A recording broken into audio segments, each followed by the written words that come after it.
All right, we are back live here in the studio this morning, and we are waiting on our Vietnamese friends who are probably trying to find a parking spot. Ty and Diamond.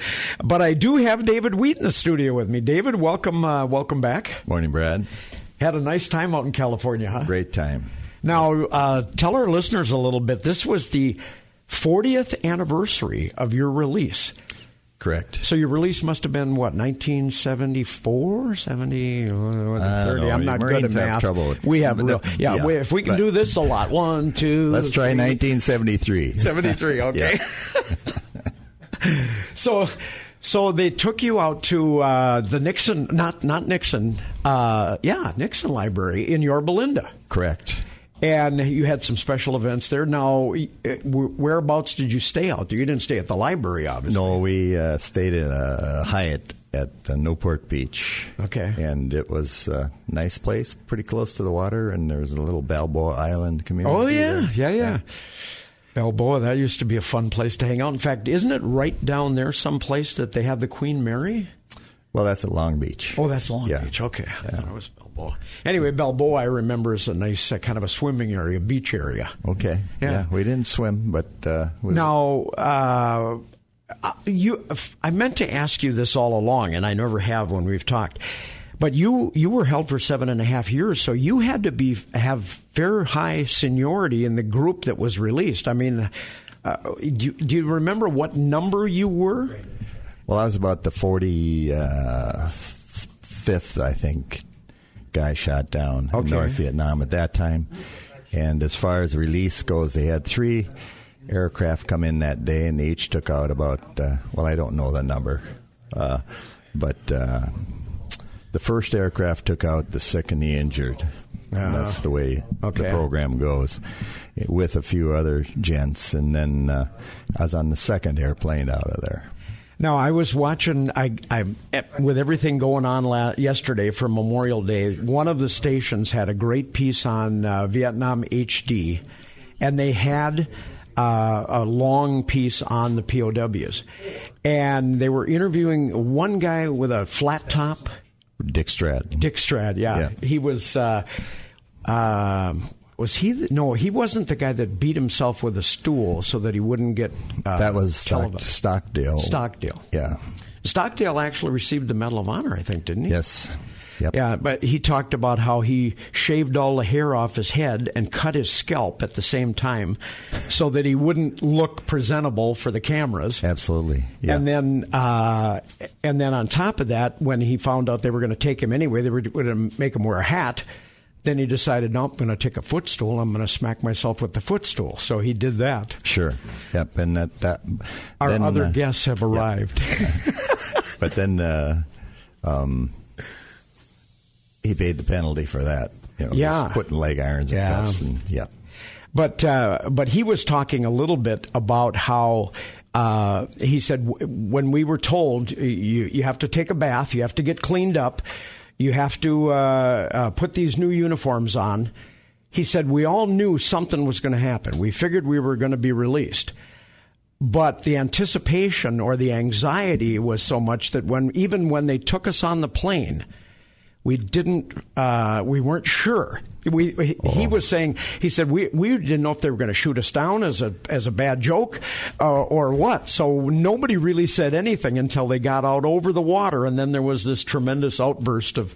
Well, actually, the tremendous outburst came just as the plane rotated and got airborne. Okay. Then we knew we were on our way, and... if you lose one engine, keep going. One of the 4. If you lose 2 of them, keep going. 3 of them, keep going. 4 of them, keep going. Ditch in the ocean someplace. Just get us out of here. We don't want to go back. Right. Now, he also said that evidently when you were being put on the plane one at a time, there was an officer there from America, and he was shaking everybody's hands as they went to get on the plane. And he said that as he went to get on the plane, he said, see this one son of a bitch over my shoulder? He said, he's the guy that's been beating us. Get his name. Yeah. And the guy said, don't worry, we got it covered already. Right. Because they wanted to, if there was ever a chance they could get a payback, they wanted to. I think most of the guys maintained the military bearing. Yes. As they were, their name was called off, they came up and saluted this Air Force colonel there and shook his hand, and then we were escorted out to the 141s. Well, David, I would like to introduce you right now to Ty Nguyen. Okay. Ty David Wheat, Commander David Wheat, and this is his wife, Diamond. Me too. And they were here last night. In fact, Ty, why don't you come over? I'm going to turn my mic over to you so you can. And I have a couple of things I brought. Cheetos. Yeah, Cheetos. You're going to love this. Do you like coffee at all? I'm not, a little bit. How about your wife? How about Ginger? Oh, yeah. Loves coffee? No problem. This is Vietnamese coffee. Wow. And it's like instant. It's like in a tea bag form. You just pour hot water over it, but it's fantastic. And it's all made up ahead of time, so just in packets. But Ty, you heard me talking a little bit earlier. He's the gentleman that was a boat refugee. Basically, he came here to Duluth, was adopted by a family after they escaped. He made the statement last night, I should probably let him make it, but he made the statement last night when the war ended. They used to go down to the bay and watch for the ships because they were told the American ships are going to come back and get us. So for months, they went down hoping the ship would come back so they could escape out. Finally, when it didn't happen, when they realized it didn't happen, then they became refugees. And we had to build our own boat. Come on in. Build your own boat. Yeah. Boy. We are now patient. Couldn't wait for the U.S. Navy ship to come, and we decided, we don't have the Navy. I apologize. Yeah. But that's a long story. But thanks to that, I had a chance to meet my wife at the beach. Sure. Hang around that long enough. We met some cute girl and started. That's how it happened. So thank you. So that wasn't all bad. David, Mr. Wheat, we're very honored to be here to meet you in this studio. It's very difficult. I did mention last night it took 40 years for us to finally to get a party to honor your guys and give us an opportunity to thank you officially that your time, your dedication, that you spent time in a difficult part of time, but you now looking back, and I want you to feel good and that the people you serve for this, not only this country, but the people of South Vietnam are still obligated to your service and to your protection, and show us what is true freedom is mean to us. And we did give it to Brad last night, and I would like to give to you as well that the symbol with the bare feet, that is me. And as the way to show you that we don't forget and we remember. And yes, last night it's just the beginning. We want to make sure your children, your grandchildren know that you are true hero, and they should look up and will be. The scholarship we give is just a small gesture, than to give them inspiration, that so they can follow your footsteps and be strong, and they can keep this country strong. And thank you very much for. No, I thank you. This is a beautiful plaque, and wish we were on TV so we could see this. But thank you very much. And Diamond has a few things she wants to give you too. Okay. Yes, come here. My wife also occasionally writes a story to local Vietnamese in Orange County.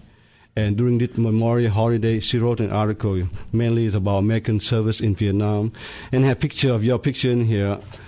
All in Vietnamese, but you can see your name and you can see the picture. So, thank you. We want to make sure the Vietnamese people who now doing well, have a job, have a nice car, nice house, knowing that the people like Brad and yourself have done a good job. So, what is true freedom? And we follow you home. Actually, we follow you. And we also have a picture taken by American photographer. His name is Michael Burr. So to present to you, so just take a look back and remind you of what was Vietnam way back then. So beautiful. Thank you. Thank you. Well, you should have Maybe I should have stayed out there and met you when you got off the plane, because he was in California. I just came home from Orange County last night. Oh, yeah, I heard you come to for the Nixon Library. Right, yeah. But thank you. Thank you. No, appreciate it. No, thank you. Một hai ba bốn năm sáu bảy Come on. What a pleasure and what an honor. Yeah. Well, wonderful. And he called me last night because I had sent him an email. I knew he was on his way back, and I'd sent him an email last night, and I said they'd still like to meet you and give you something in the morning if you're available. And so then he called me and left a message. That's when I called you, and I was glad you hadn't left town yet. No, we're still here, and I apologize to wake you up at midnight to tell you, yes, we loved you. And that's why I'm so tired today. I know you had to get up early, and we did dress up with some kind of camouflage trout, and I put myself just a black shoe, it looked like a boot, and within 2 hours my feet hurt. So I told Brad, that's how I appreciate your guys spending time in a tropical area, heat and hot, and you carry 60 pounds of gears and 60. That's 60. That was the Navy. We carried that just in ammunition. All right. I thought it was food, Brad. That might have been food. But you see, that's how we love and appreciate your guy. And, well, I am so glad that you're here this morning, too, because I just want to say again, I know you heard it a million times last night, the hall was full. There was not an empty seat.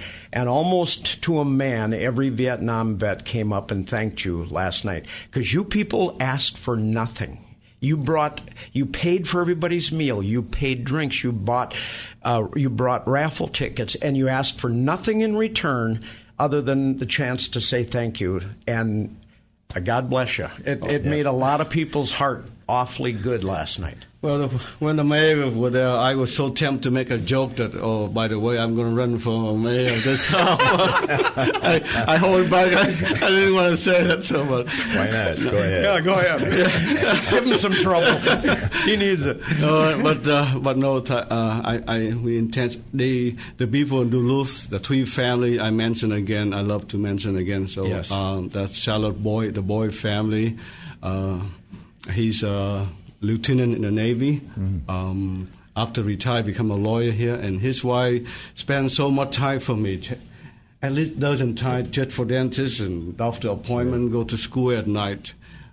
He came here in the middle of January, 7 years old, with shorts and flip-flops on. And a guy on the plane wrapped him up in his coat and carried him into the airport, because that was when they didn't bring planes in. Right. No, they had to walk out to the airport. Didn't have jet ram back there. So, but it's so nice to see these people giving back. And it's and again, you just warmed the hearts of everybody. So, listen, we have to take a break. Can you stay for a couple of more minutes? Yes, I will. Okay, let's take our break, and then we'll come back and wrap up this hour with David Wheat and Ty Nguyen and his wife Diamond. We'll be right back. Okay, we are back live here in the studio with David Wheat, who I consider one of America's true heroes. 7.5 years in a prisoner of war camp. Well, Walt and I were talking. I don't know how you would even kill the time in that amount. I mean, because you were allowed outside, just a few minutes a day, maybe to. Most of the time, it was just a few minutes a day. Yeah. Just to take care of dump your bucket and wash some dishes. And when he says dump his bucket, he means where they had to go to the bathroom.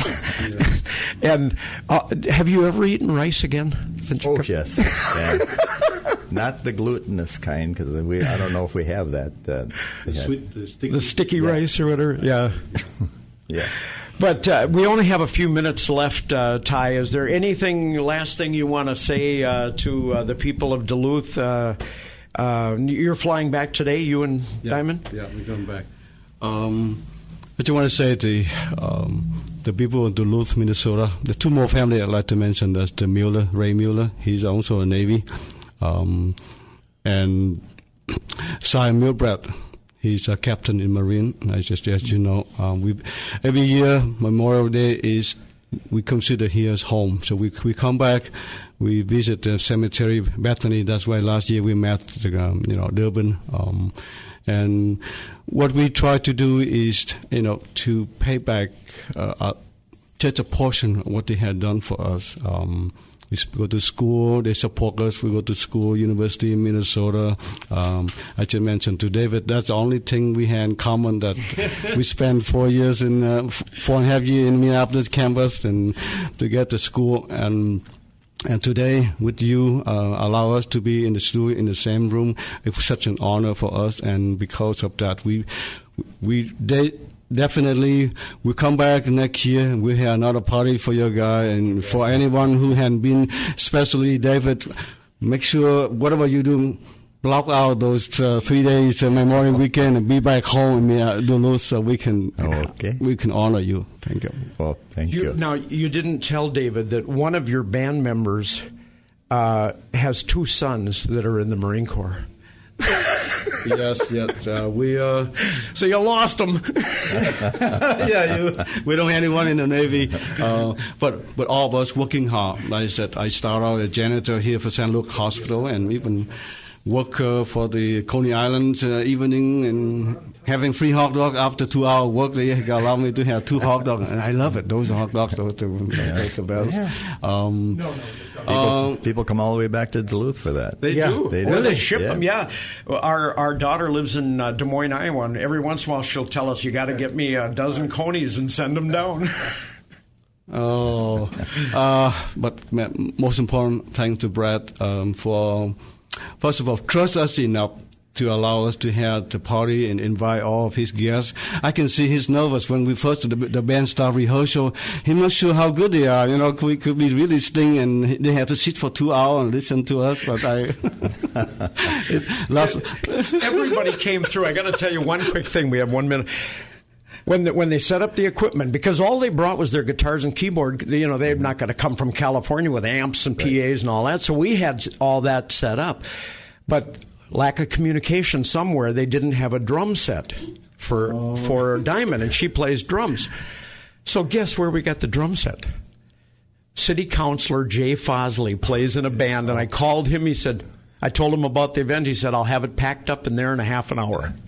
And it was a great set, wasn't it? The best drum sets he ever played. And what I said last night, he was sitting there looking really nervous because she hitting the drum so hard. He was worried she may break it, so I can see his face. All right. Well, David, we thank you very much for coming in this morning. Thank you. Ty, again, thank you. Diamond, thank you so much. Ty, thank you.